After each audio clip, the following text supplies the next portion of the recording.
E liniște în ceasul serii și timpul parcă s-a oprit. Din umbrele memoriei se întoarce un gând iubit. Pe drumuri vechi, uitate în ploi, am mers fără să știm că fiecare pas lăsat devine dor târziu. Scriam iubirea fără glas, cu ochii, nu cuvânt, și-n simplitatea unui azi credeam în jurământ. Nu ne-am promis ce nu puteam, nici cerul, nici pământul. Doar am iubit cum se iubea, când adevărul era sfântul. E un mesaj din trecut, purtat de ani și tăceri, un te iubesc nespus, rămas între ieri și ieri. Nu cere timp, nu cere loc, nu cere să rămâi.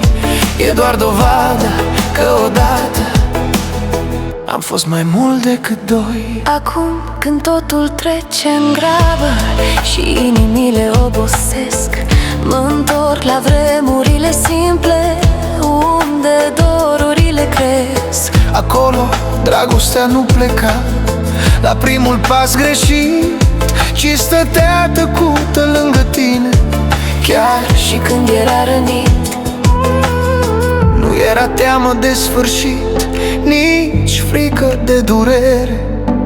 iubirea era un legământ făcut din așteptare. E un mesaj din trecut, scris cu sufletul gol, când pentru totdeauna nu era doar un rol. Nu strig, nu chem, nu reproșez, nu întreb de ce-ai plecat, doar las iubirea să existe așa cum a fost cândva. Punte. Dacă într-o noapte grea te ajunge un dor străin, să știi că nu e slăbiciune să iubești încă puțin. Ce-a fost curat nu se pierde, Nu moare, nu dispare, se mută în colțuri de suflet și doare. dar nu trădează.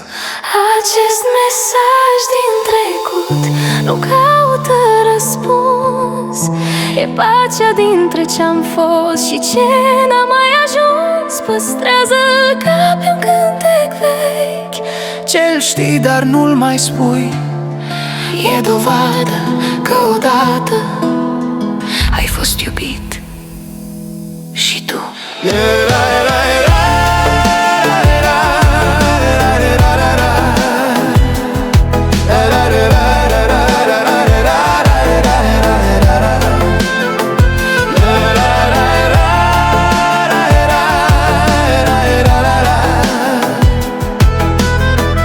Se stinge seara peste ani, dar dorul a rămas.